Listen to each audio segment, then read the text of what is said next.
Hey, Mike here. I just wanted to let you know that you can listen to Dark Poutine early and ad-free on Amazon Music, included with Prime.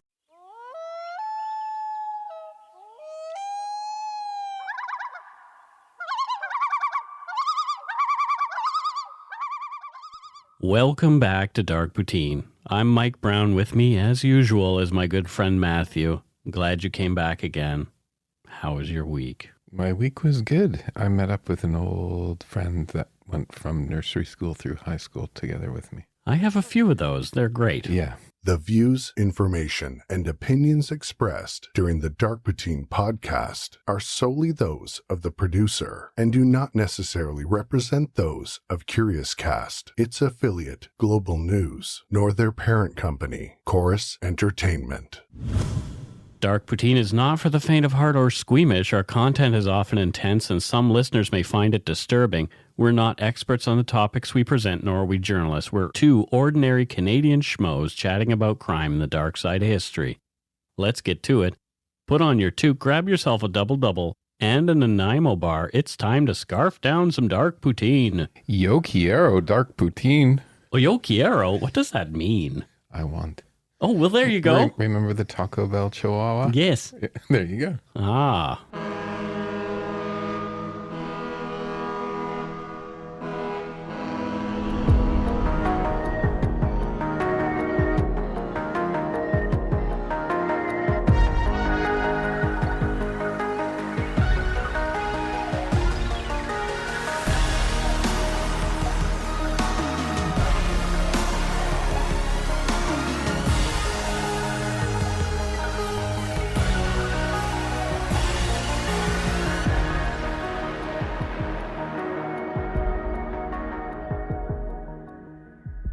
RCMP officers arrived at the Blackman family residence on Spuraway Avenue in Coquitlam, BC's Ranch Park subdivision in the early morning hours of January 18, 1983. A neighbor had called 911 after hearing screams and then witnessing what appeared to be a domestic argument across the street that had escalated into a shooting. Inside the eerily silent home, as the cold winter rain fell, the responding officers found a horrific and bloody scene. 6 members of the Blackman family were dead. The deceased were Richard Blackman, 50, his wife Irene Blackman, 49, their daughter, Roberta Lynn Davies, 28, Roberta's husband, John Iowerth Davies, 39, Karen Dale Rhodes, 25, another of the Blackman's daughters, and the youngest of the Blackman children, 16-year-old son Rick Blackman, Jr. Outside the home, police had detained a young man, 22-year-old Bruce Alfred Blackman, another of Irene and Richard's sons. Bruce had been picked up as police arrived and was acting bizarrely. He was telling the RCMP officers that he was the Antichrist and that the world was going to end on January 31st. You are listening to Dark Poutine, episode 185, She Told Me To, the Blackman family tragedy. The research for this episode comes from many of the usual sources, news articles and court documents. However, the descriptions of the crime scene come from the only book I could find on the case, A Voice Out of Nowhere by Janice Hawley Booth.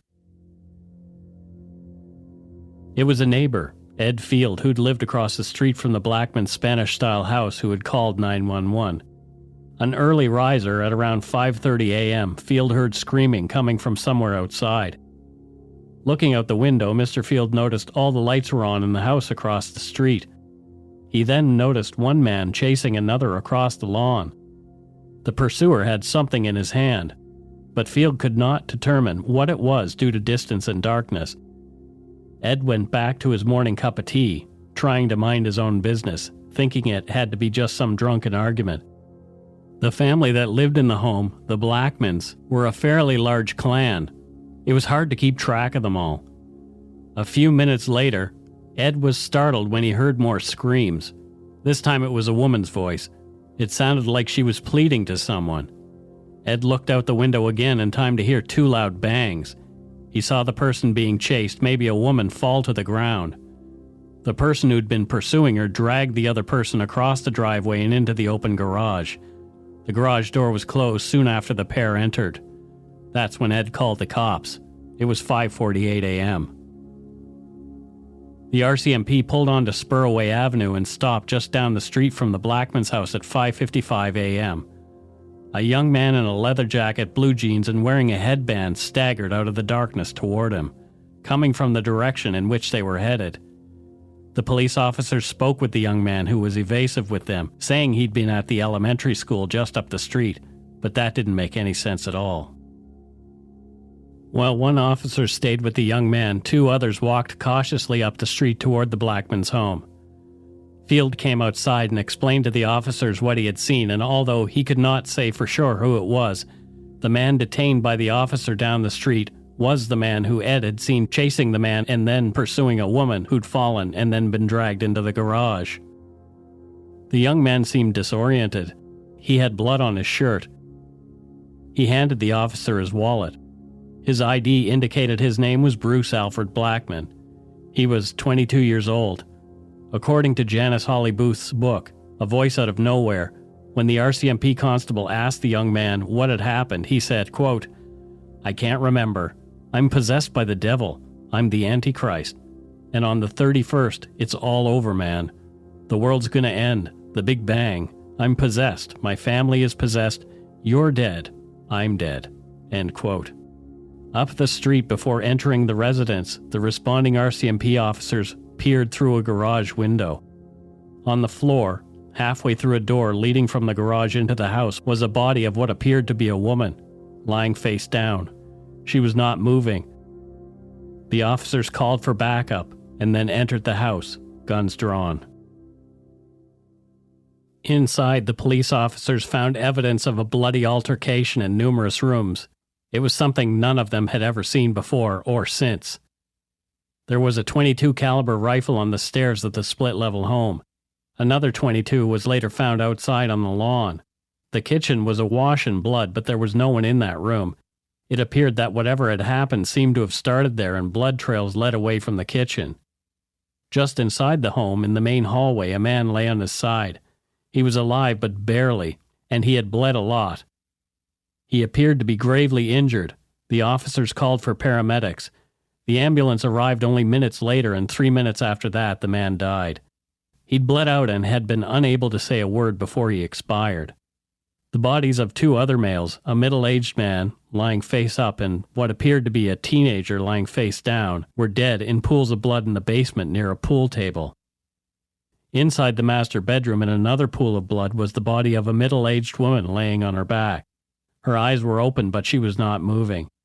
She wore only socks and underwear, and her arms were raised above her shoulders. One arm lay across her face. The rest of the rooms in the house were clear. The officers then focused on the garage.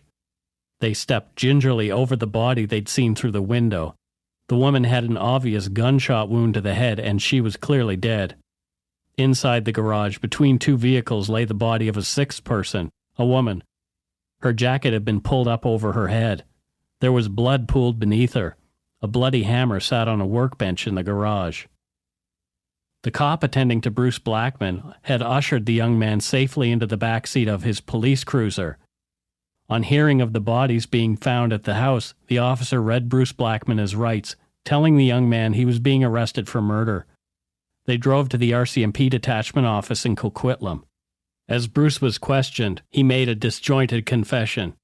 He blamed the massacre of his family on voices that had been tormenting him and telling him what to do for months.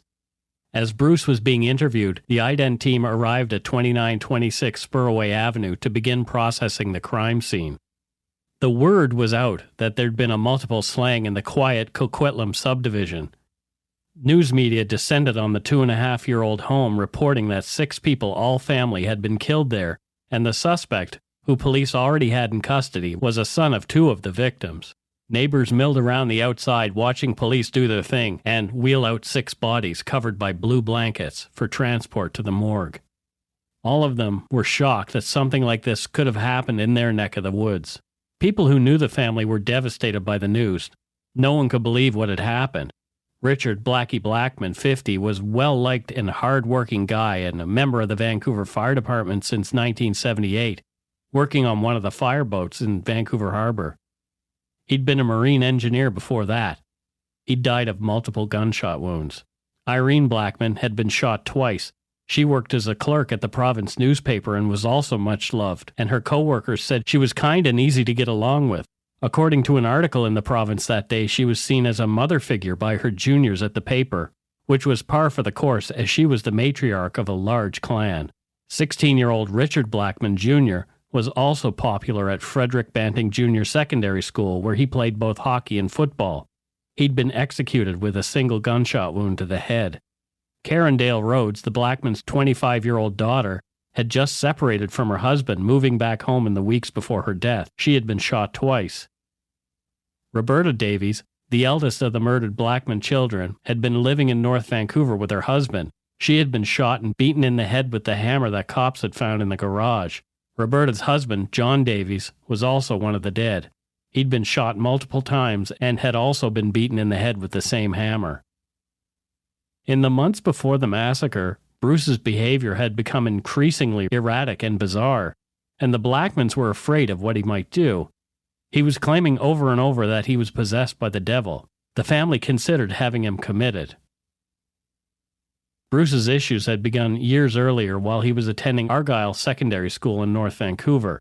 Bruce was not the best student. He seemed distracted and did not take school very seriously. His twin brother Barry got much better grades. Looking exactly alike was pretty much where the similarities ended. According to Janice Booth's book, quote, even though they had always dressed alike until grade 7, their differences were becoming apparent. Barry was organized and logical. Bruce was erratic and impulsive. Barry dressed well and kept his hair short. Bruce grew his hair long and would sometimes wear the same clothes for a week, end quote. As he stumbled through a few years of high school, in his twin brother's shadow, Bruce had started partying a lot. Smoking weed was his thing. He didn't finish high school spectacularly. Again, Barry was Bruce's opposite, graduating from school with good grades, joining the Canadian Armed Forces in 1980 and being relocated to Ottawa. For Bruce, though, the party continued, and he moved into an apartment on Lonsdale Avenue in North Van with a buddy. Bruce was working for the District of North Vancouver as a swamper on the back of a garbage truck. Other than a lack of ambition, Bruce seemed like an ordinary guy. He liked soccer and frisbee, he hunted and worked on cars and hung out with his friends. But in 1982, something seemed to be going wrong with him. Bruce, who never had been very interested in religion, began collecting pamphlets from the Jehovah's Witnesses who knocked on the door regularly, especially after Bruce had chatted with them once. He began obsessively reading the Bible. He said that the book held personal messages for him, and he found the book of Revelations particularly compelling. He was also hearing voices, often a female, and he went on tirades about Armageddon. He began wearing a headband that he refused to take off, calling it his crown of thorns. In October 1982, a disturbing incident occurred while on a hunting trip with his father and Barry, who was on a brief leave, and some others. The group were sitting around their campfire when Bruce leapt up ranting. According to the book, A Voice Out of Nowhere, quote, "You've fallen for a lie," he shouted. "Our government created war to make you kill, kill, kill. You can't kill and know God. You can't kill and be pure. You're all fucking hypocrites." End quote. Bruce went on like that for around 20 minutes before he suddenly went quiet, walked away, and went to bed. His dad apparently thought Bruce had been smoking too much weed and it had begun to affect his thinking. For the next couple of months, Bruce continued to spiral downward. The voice told him that she was God and that Bruce was the Antichrist. He stopped sleeping, and his drug use increased. He poured cups of coffee for people he believed to be in the room with him, but weren't. In early December, Barry, who was still in Ottawa with the armed forces, got a phone call from Bruce. Bruce told his twin brother that he was rarely eating, he could not sleep, and as well as hearing voices and getting messages from the Bible, there were also transmissions directed at him from the television. He was afraid to sleep, saying that the woman whose voice he heard in his head would kill him if he did. Bruce was certain that the world was going to end soon, most likely on the 31st of December. The Blackman family, knowing Bruce desperately needed help, involved a Vancouver psychiatrist, Dr. Harvey Breen. According to a later Vancouver Sun article, on December 16, 1982, Breen received a phone call from Blackman's sister, Roberta, who was concerned about her brother. Roberta told the doctor that her brother was highly confused and may have taken marijuana, cocaine, and LSD. Breen went to see Bruce Blackman the same day. He said that Bruce was reading the book of Revelations, was obsessed with the number 7, and wanted him to call a church to find the number of candles on the altar. Blackman told the doctor he was possessed by an all-powerful female, was lost in time, and was the Antichrist. Speaking about Bruce's general emotional state, Breen said, "The young man seemed highly frightened and excited." Breen came to the conclusion Blackman was in a psychotic state and diagnosed him with paranoid schizophrenia with delusions of grandeur. Breen had felt that a period of commitment would be the best for Bruce Blackman and drew up committal papers, which he gave to Bruce's father, Richard. Richard and Irene felt that commitment was too much and they'd have to think about it. Christmas and New Year's came and went and were relatively uneventful. Things were looking up. The family thought that things were getting better. Bruce had seen the doctor regularly and was talking with him. And we'll take a break right here. If you're looking for a smoking gun, I can absolutely guarantee you, you will not find it. In October 2001, a series of letters filled with a deadly powder called anthrax were dropped into the U.S. mail system. What started as an unprecedented case turned into an unsettling mystery. Who sent these deadly letters? And why? From Campside Media and Sony Music Entertainment, I'm Josh Dean, and this is Cover Up Season 4, The Anthrax Threat. Available now.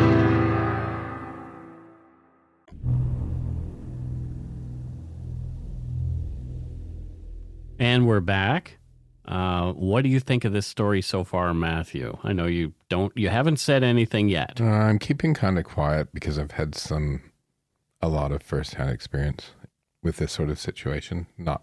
Not this particular case. Not this case and not as extreme, but I'll talk about it at the end. So, Right. I'm at this point, I'm just sort of like, I've been there, and this wanting not to commit somebody Yeah. is, it's not going to go well. Bruce had moved back in with his family and seemed to have turned a corner. He had finally been accepted to take a millwrights course at Selkirk Community College in Nelson.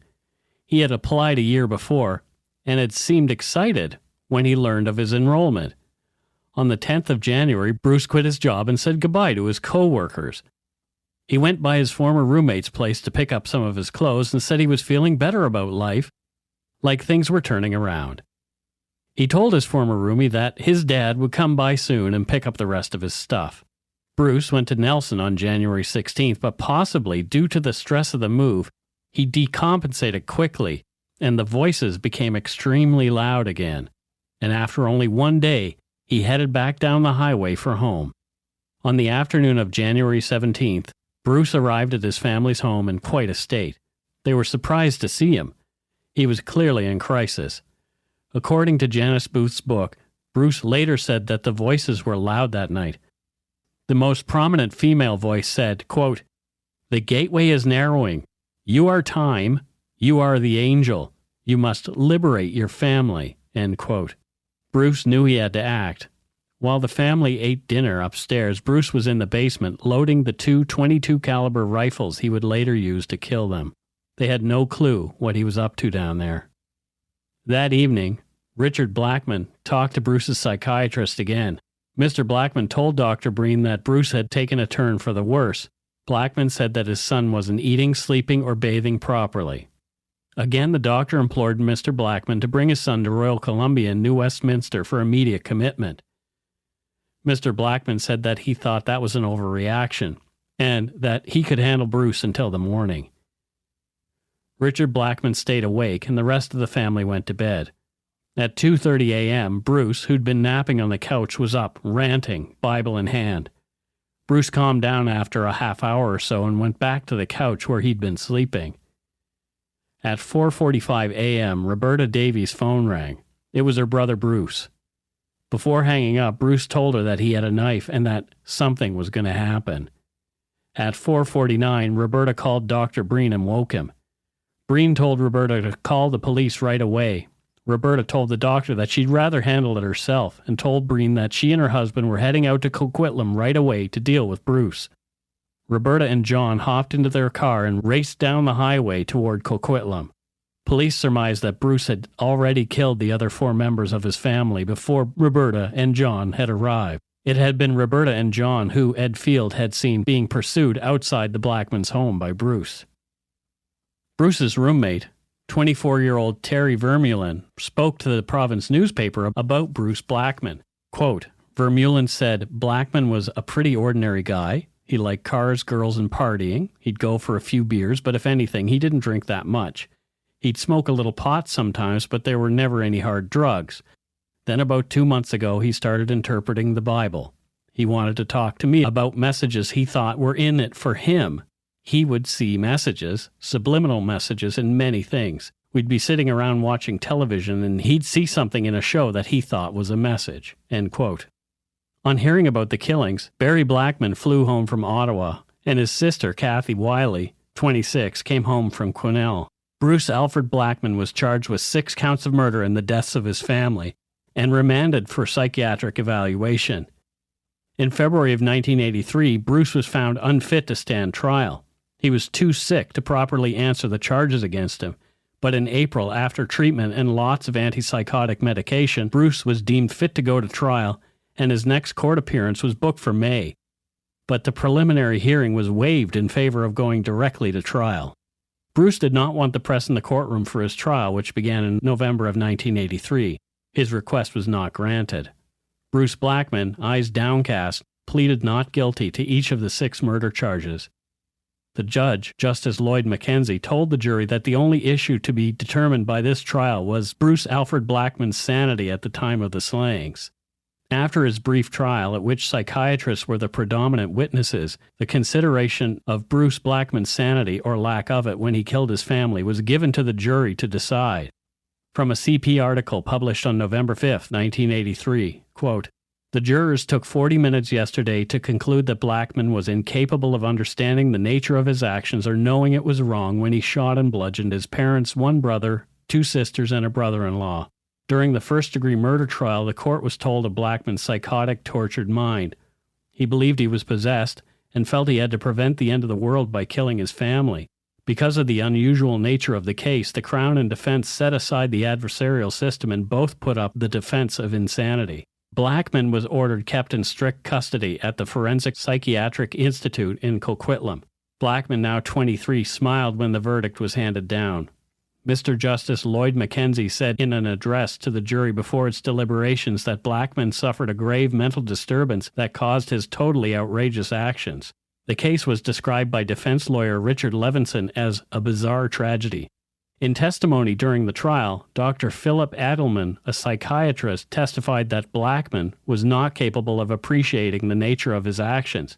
Adelman, who treated Blackman after the killing, said the young accused suffered from a severe disease of the mind and was given antipsychotic medication. Adelman also offered details of Blackman's Bible-based delusions, including a belief that he had to kill his family to save the world. End quote. Bruce Blackman changed his name in 1988. Although easy to find, I thought it was best to give him his privacy.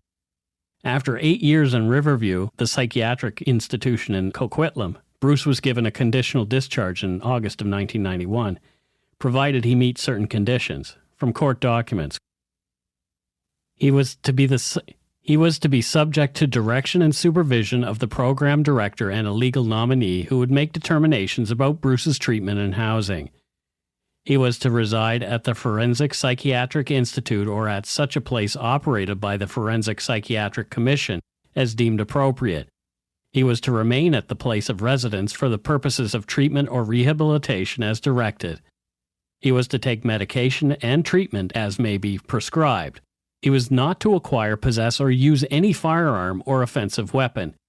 He was to keep the peace and be of good behavior and refrain from the use of alcohol or unprescribed drugs.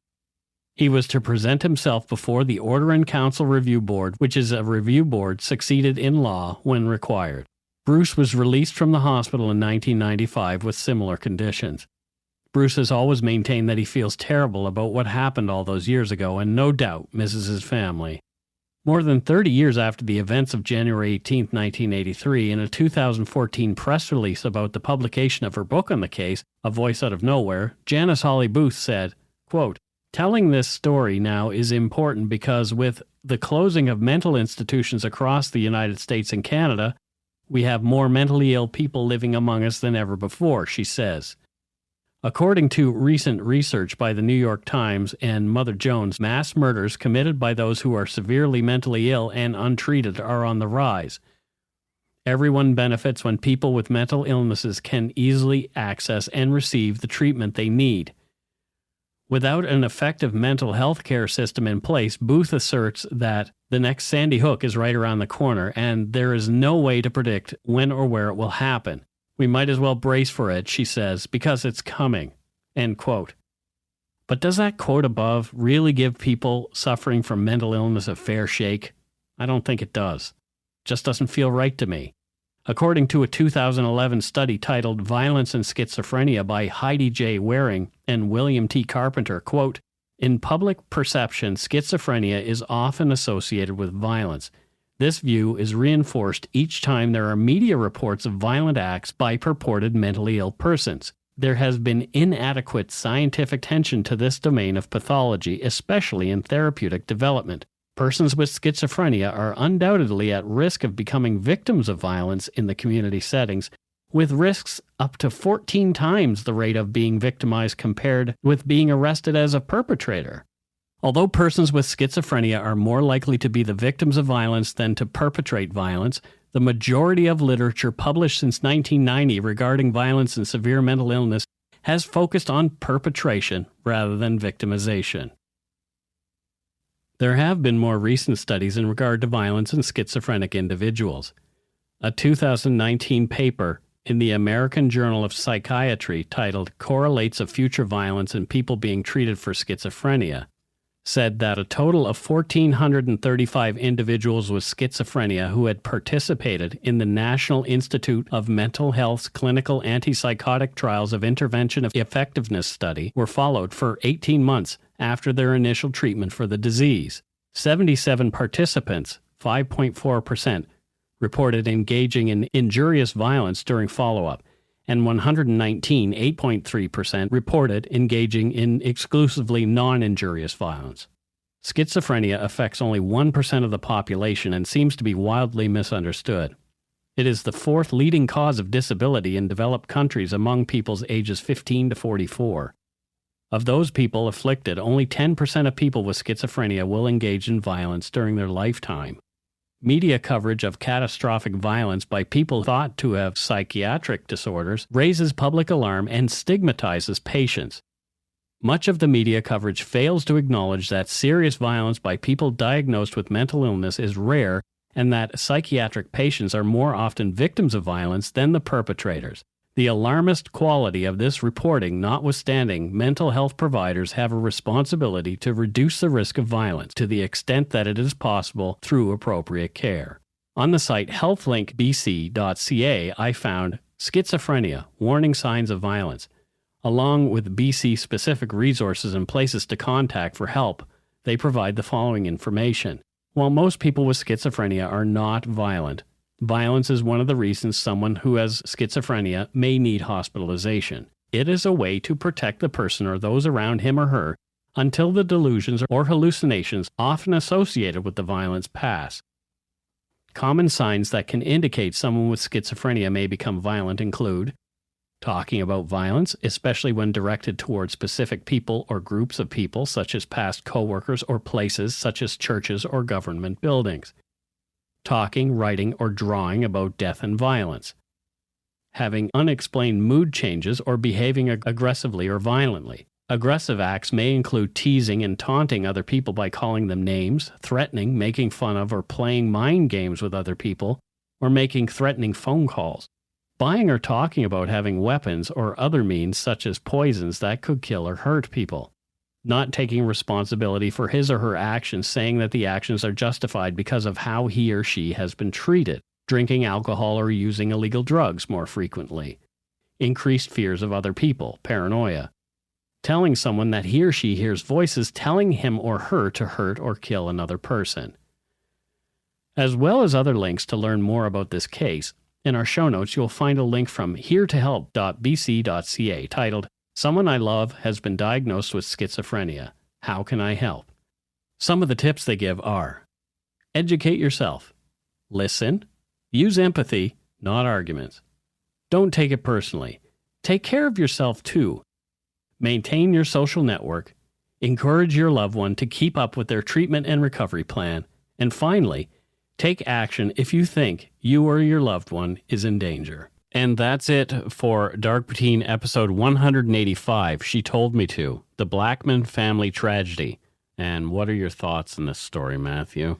Well, the first thing is I'm glad you called it tragedy in the title instead of a crime or something like that. Right, because it's not. It's not. And, I've had a lot of experience with two people in my life who've suffered from this brain disease. And they're finding out there's more, it's actually a brain disease as opposed to something psychological. Yeah. It is actually organic or biological. And chemicals and all that stuff in your head. And I didn't really want to interrupt the flow of this story. Right.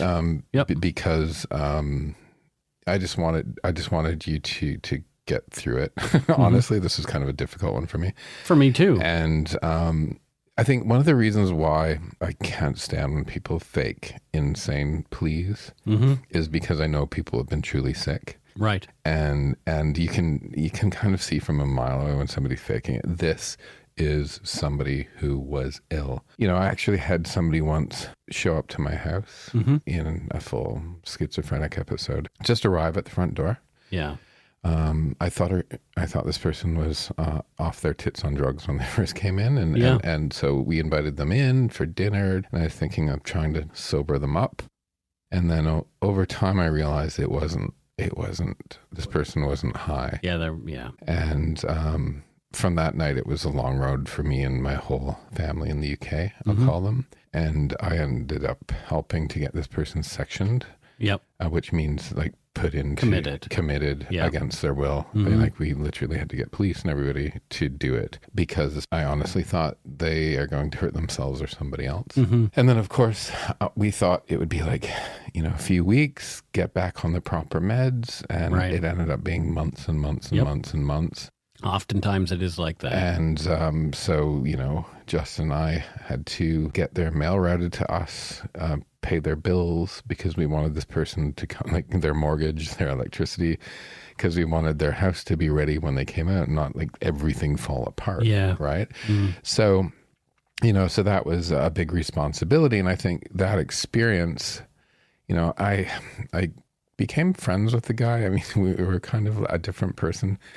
And it was sort of like, those two dogs on Bugs Bunny, like Butch and the little one? Yeah, I was always the little one. We were kind of like that, like so different, right? And this boy, he was a big boy. He was like 300 and something pounds, right? And I guess I took on the role, not through a program or anything, just to be his sane buddy. Yeah, sure. Where I realized he was... he didn't have a job. He'd been in jail for 5 years because he lit his bed on fire to get rid of the devils. Oh, no. And burnt down an entire apartment block in the UK. Yeah. And so I kind of just checked in on him twice a week to make sure he's okay. I was making sure he was getting his regular injections, so making sure the documentation was there from the nurse, because it was famously people wouldn't just show up sometimes. Right. I went to court with him a few times.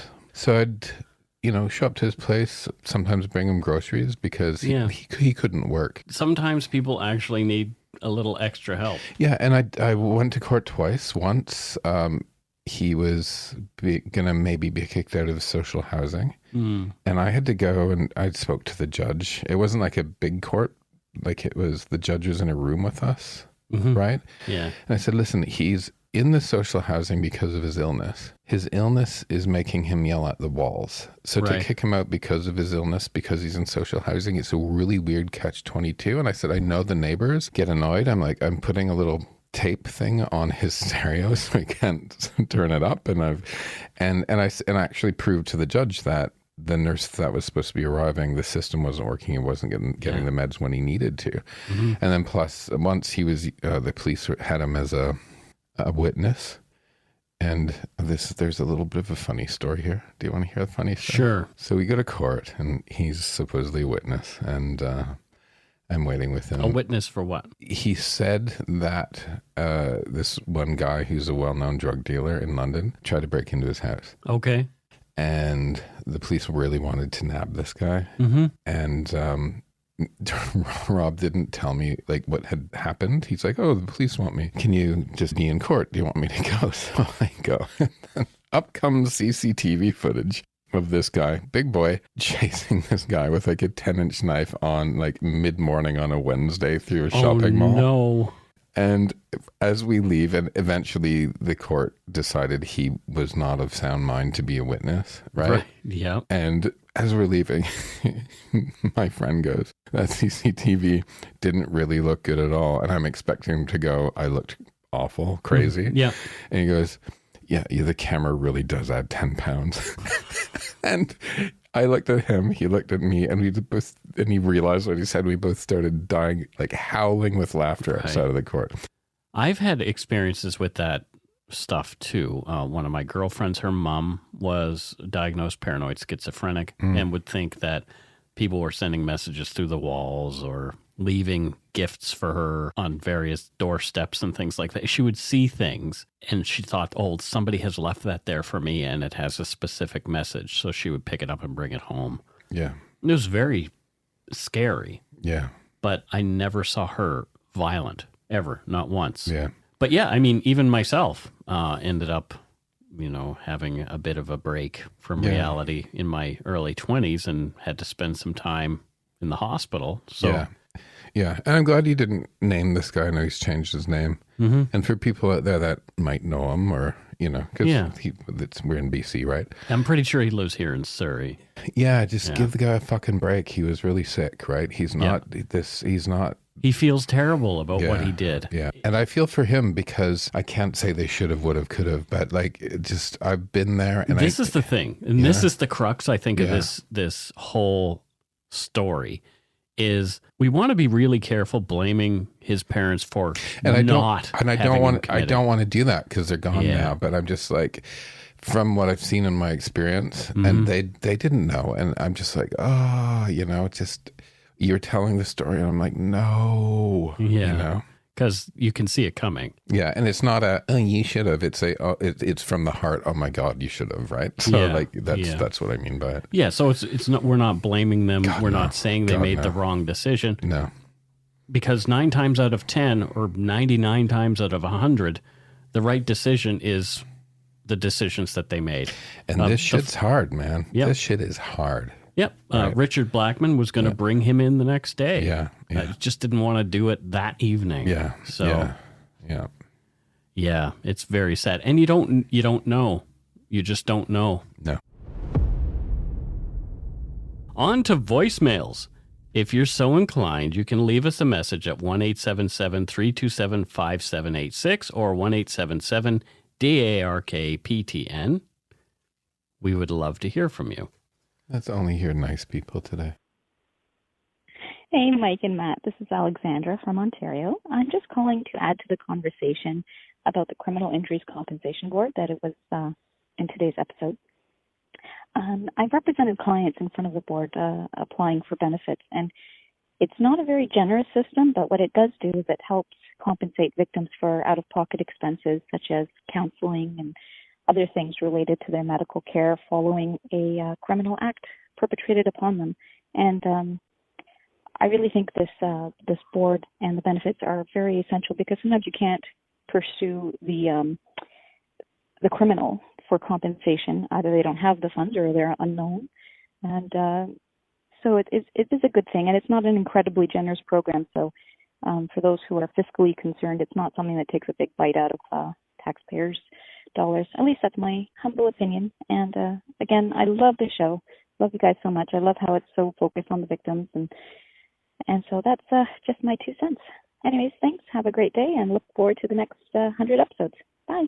Well, there you go. So I love it when people call with more information that is pertinent to something that we were confused about. Yeah, that was helpful because I'd never heard of it before. Mm-hmm. And it just needed to sink in, and hearing that actually helps me understand a little bit more of what it's for and what it does. So thanks for calling. Alexandra, do you know that Leonard Cohen song? where he sings about Alexandra. It's a beautiful song. Mm-hmm. Listen to that song, Alexandra. It's cool. It's very good. I love Leonard Cohen. We tried to listen to another one, and it was a guy named Daniel from Ontario. On a lawnmower. And it was hilarious, but we couldn't play because we couldn't hear him well enough. Yeah, so... But I love that he fucking called from a lawnmower. Thanks for calling from your Daniel. lawnmower, Daniel. Can you come do some gardening for me? Exactly. Hi, Mike. Hi, Matt. I'm going off script, so please bear with me. I'm a longtime listener. My name is Emily. I'm from Prince George. Longtime listener, first-time caller, and a slightly new member of the Yumber Yard. I just wanted to call because I just listened to the Renfrew County Rampage podcast, and I heard that you guys didn't get any messages. So I wanted to call and send you a little message, just saying that I appreciate that the podcast is around. I appreciate both you and Matt as host and co-host and as people. You guys are amazing. And Matt has the smoothest voice ever. It's so soothing to listen to him, especially when I'm at work, which I am right now. Also, I work at a dog kennel. So if Steve ever needs a place to stay in Prince George, call me up. I will always make a room for Steve. Thank you so much. Have a great day and shit in your hat. Bye. Well, there you go. Thank you so much. She was referring to the Renfrew County Rampage 180, episode 180. And yeah, that guy was a turd. But yeah, nobody called us. Yeah, that week. And we were feeling blue. We were feeling blue. Thank you from Prince George. Yeah. So one of the new princes is named Prince George, isn't he? I do believe. So what if he ends up being like a total cockknocker and like everyone's embarrassed to be from like Prince George because everyone starts thinking it's that Prince George? I don't know. There is Prince Albert, right? I'm from Prince Albert. Oh, that must have hurt. Have you ever been up to Prince George? I have. Is it nice? I have been to Prince George. Oh. No, it's not bad. Is there like a lot of natural beauty around there? There is, and yeah. I haven't spent a lot of time there. I've driven through, but I've not been there. Okay. So I can't really give a good assessment of what Prince George is like. Actually, a friend of mine started a rehab facility up there. Oh, great. Yeah. Yeah, that's kind of cool. Put down the money to do it. Yeah. My friend Art, mm-hmm. I have a number of friends named Art, which is interesting, but one of my friends named Art lives in Indaco, British Columbia. Oh, so not my Art. Not your Not Art. Art with the pickles. No, not Art with the pickles. Okay. This is Art with the pigs. And with the Susie. Yeah. No, this friend named Art has pigs. Okay. He has like a farm up in Indaco. So Indaco... How many pigs does he have? I don't know. If you draw an X through British Columbia from corner to corner, right, he lives essentially right in the middle where the X crosses. Okay. Yeah, so... X marks the pig. X marks the spot. But anyway... yeah, so thank you for calling from Prince George. We do appreciate it. Thanks for the offer of me bringing Steve all the way up for a kennel. Right? Here's another voicemail. Hi, guys. This is Angela from Keswick, Ontario. So I'm just about 45 minutes north of Toronto. Following Mike's suggestion there, and I'm going to start with hi. And basically nothing really exciting happens or crimey happens to me, but I do have a small little kind of story that was actually told to me by one of my ex-husband's friends. My ex-husband grew up in Scarborough, and his friend Mike, who I've actually met and went to a few concerts with, he was waiting at the bus stop down in Scarborough, and one night when he was waiting there, a gentleman pulled over and told him, "Hey, you know the bus stops aren't really that safe these days. Get in and I'll take you home." later he found out after everything unveiled and the man's picture was on the TV that the man that told my friend Mike to stay away from the bus stops that man was Paul Bernardo. That's the closest I've ever gotten to any kind of crimey thing. But anywho, guys, love the podcast. Started out watching Bailey Sarian doing her thing. Got the boyfriend into watching that, and he stumbled upon Dark Poutine. So I've enjoyed binge listening to this while I'm sitting behind my desk doing accounting work. And so anywho, let's see if I can remember how to end this properly. I think Mike said to say, go shit in your hat. Anywho, guys, have a great one and keep doing what you're doing. Wow. I don't know if I've ever heard from anybody who had any connection at all, even though, it's a couple of degrees away, to Paul Bernardo. That's a case that I have been planning to cover.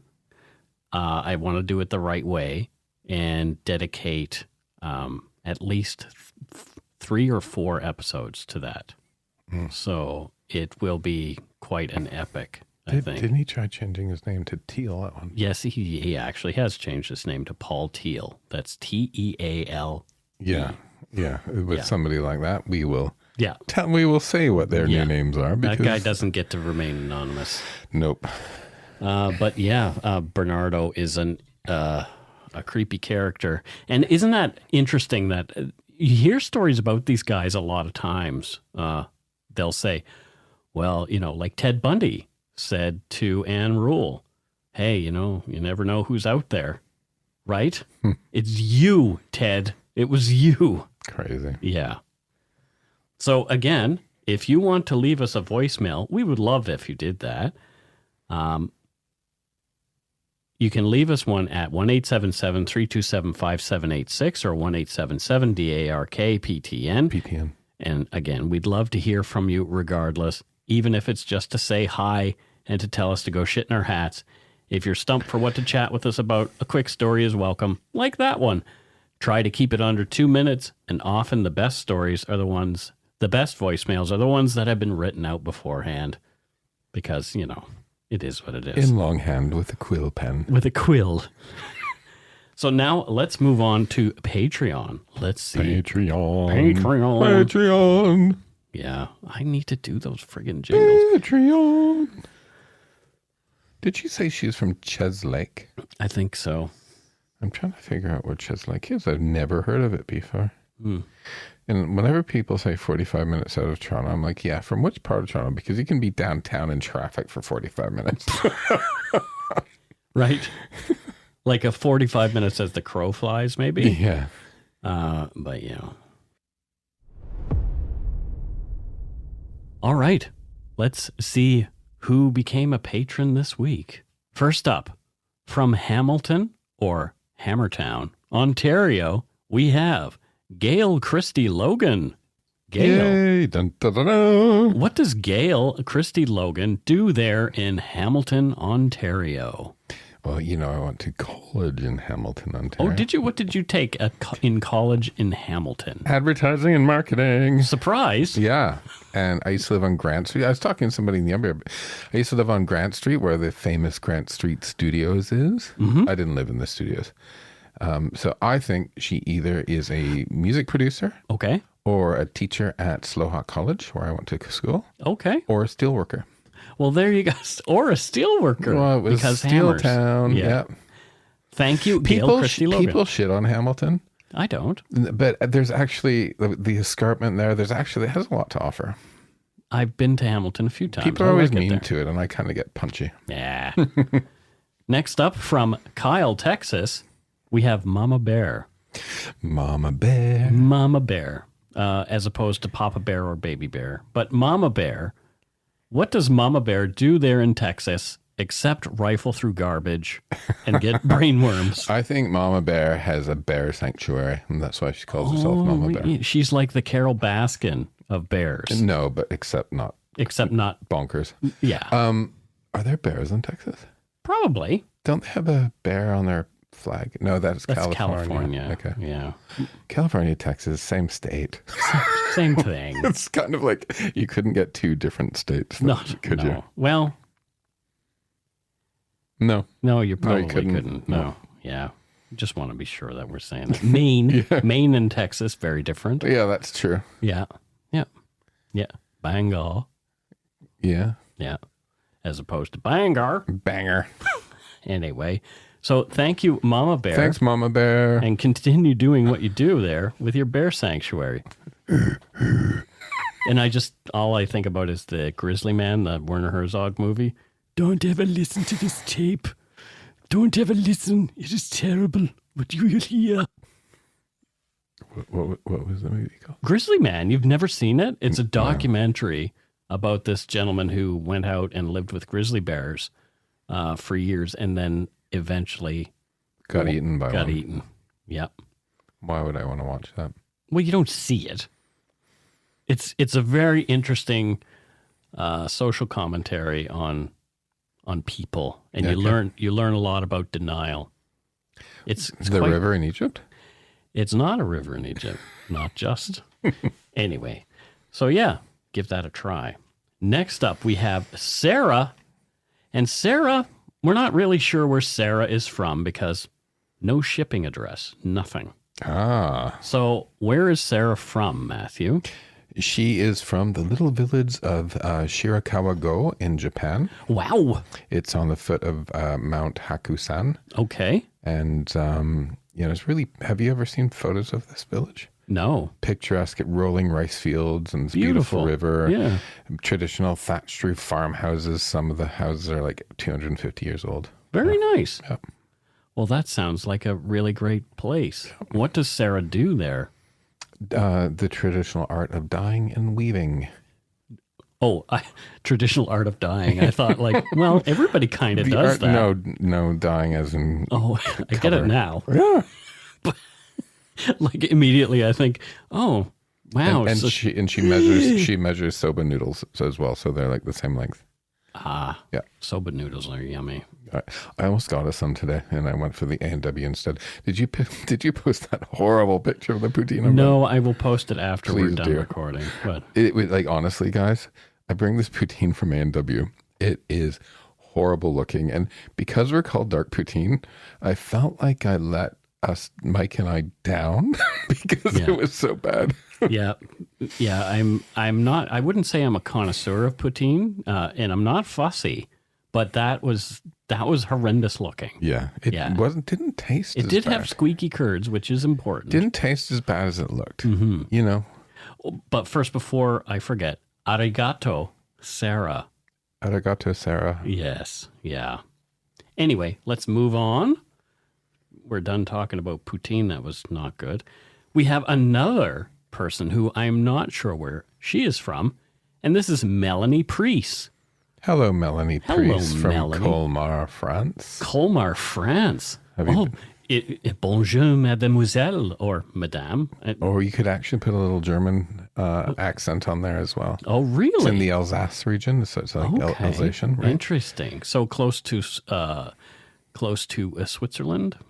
Yeah, well, I used to drive down when I was in Frankfurt a few times. And I remember it's close to Strasbourg as well. And these little villages with winding roads and I want to see Europe like that. And the what do you call those grape fields? The vineyards? Vineyards. Grape fields. The grape fields. The grape fields of Colmar. Matthew just had his homosexual card revoked because he didn't know what a vineyard was. The grape. Well, did we talk about Martha's Vineyard? No. Yes, we talked about Martha's Vineyard. Funny. Yeah, that was so funny. He thought it belonged to Martha Stewart. But a lot of people on the Umber Yard said, "Oh my God, I didn't know that. I thought it was owned by Martha Stewart." So I'm not the only person that thought that. No, you're not. And I'm so glad I can spread the wisdom. So what does Melanie Priest do there in France with a Germanic accent? Put it this way. She has purple feet. Well, there you go. So she stomps grapes. Stomping on the grapes. Yeah. Do you ever see that video of the news lady who falls in?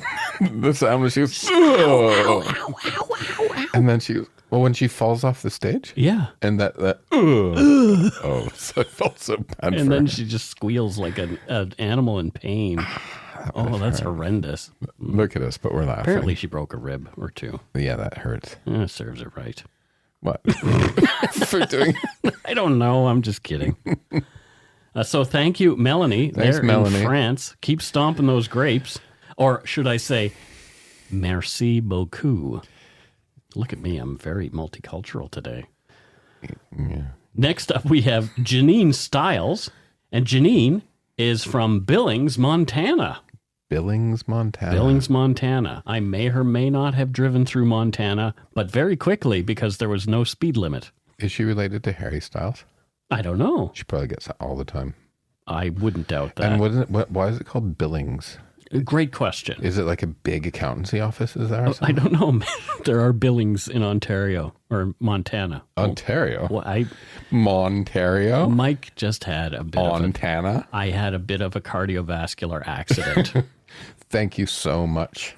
Okay. Well, there you go. And what does Janine do there in Billings?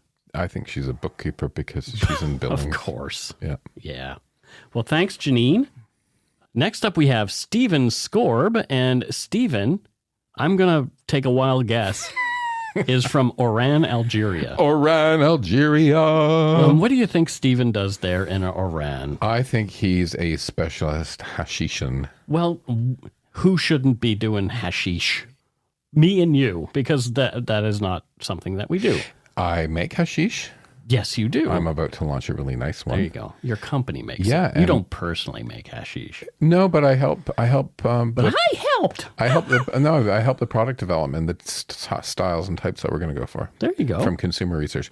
And Stephen helped me develop this one. Excellent. Yeah. Next, we have Avery Kleene. And Avery is from Calgary, Alberta. Avery. From Calgary. From Calgary. And what does Avery do? What do they do there in Calgary? Avery is the artist that did that head sculpture in front of that big new tall building. There's a new tall building in Calgary? Yeah, it's sort of like, if I remember correctly, it's shaped somewhat like the Toronto City Hall, where it's sort of like a little... Like concave? Yeah, concave. And there's a big head sculpture that's kind of cool. And she's the artist that created that. And Avery is the artist that created that. Yeah. Very good. And she does all kinds of public... I don't know if Avery's a he or a she. Avery? It's a male or female name.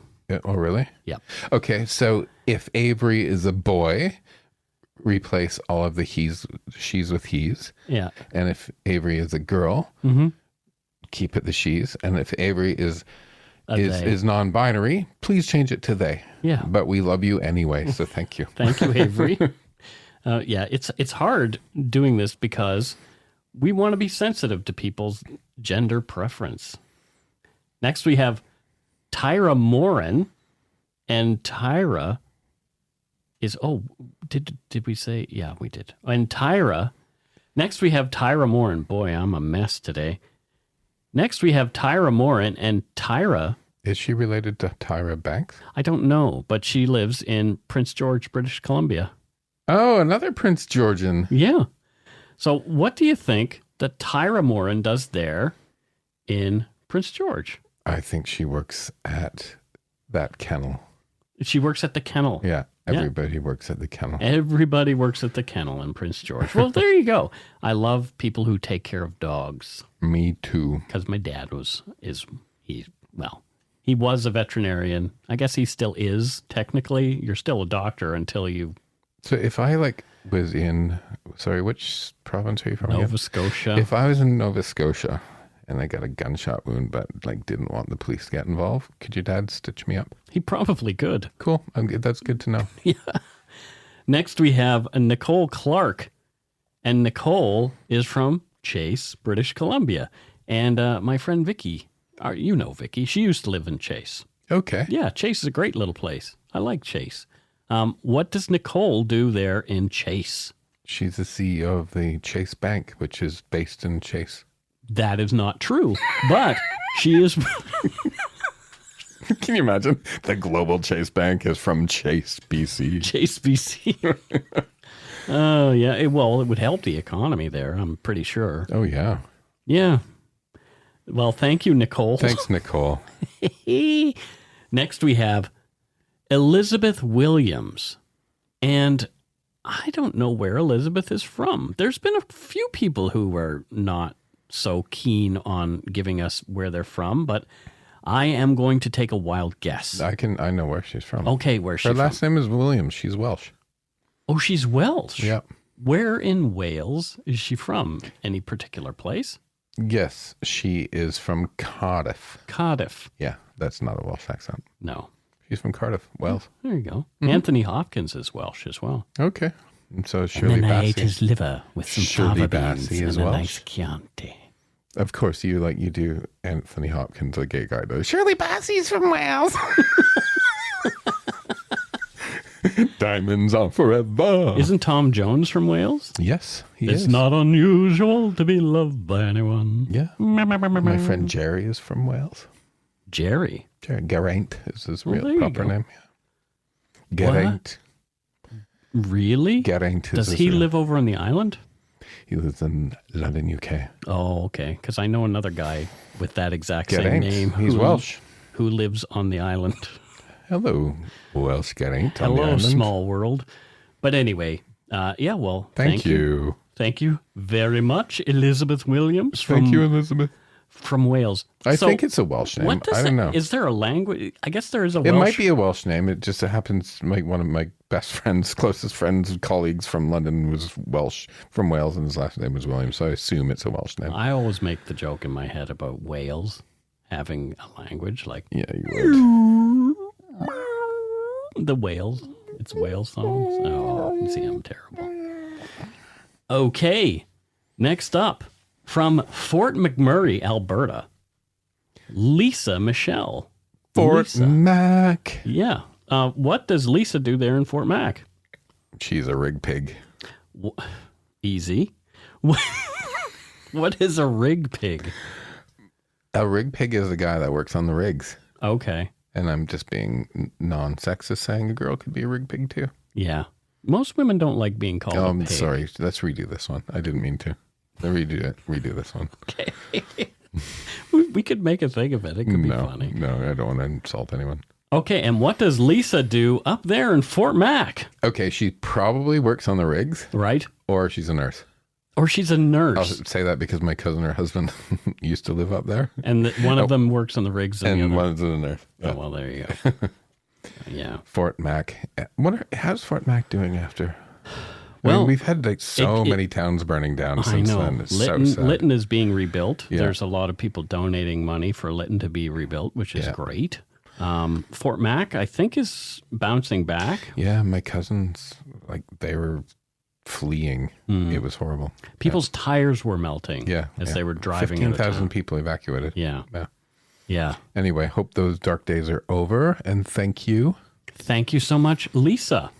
And that is it for patrons. Let's move on to Donut Money donors. I'm typing the word donut into my search engine because, that's where we have the Donut Money donors is under donuts. Donut. All right. So here goes nothing. We don't have any Donut Money donors this week. That's okay this week because I'm trying to lose weight. There you go. So Matthew doesn't need donuts. However, Mike does. Actually, Matthew is trying to lose weight, but that doesn't mean we can't have donut money. We could have salad money. That's true. It's we'll call it donut money, but we'll have salad money. Yeah, it's I've donut decided salad. to get my shit together, people, and lose some weight. Matthew says he wants to lose weight. I am losing weight. Well, at least you have been. I was. You're melting away in front of me, Mike. Yeah, it just seems like it's stopped for a while, and I'm a little frustrated. But anyway, I think I'll be okay. Eventually. Eventually, I'll be okay. Yeah. Thanks to all our patrons and donut money donors past and present for your generosity. It helps to keep the show going. You can become a patron of Dark Poutine at patreon.com/darkpoutine. For a one-time donation, you can send us donut money via PayPal using our email, darkpoutinepodcast@gmail.com. If you don't already subscribe to the show, it'd mean a lot if you did. You can easily find Dark Poutine on Apple Podcasts, Spotify, or wherever you listen to your favorite podcast. My book, Murder, Madness, and Mayhem, is available for pre-order via a link on the Dark Poutine website. And speaking of our website, please check out darkpoutine.com for show notes and other cool stuff. Please take the time to give Dark Poutine a like or a follow on Facebook and Instagram. Most importantly, thank you for listening and tell your friends about us. Word of mouth is a powerful thing. Until we return, don't forget to be a good egg and not a bad apple. Bye, everyone. Goodbye.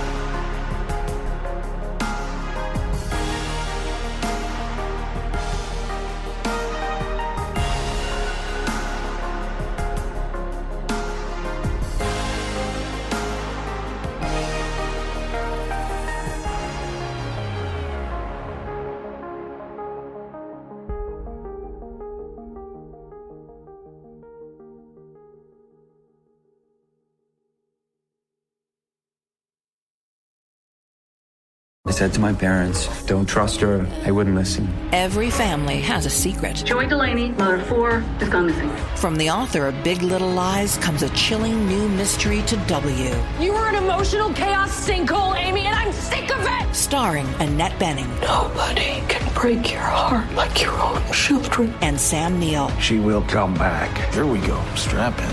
Apples Never Fall. All new Thursdays, only on W. Stream on Stack TV.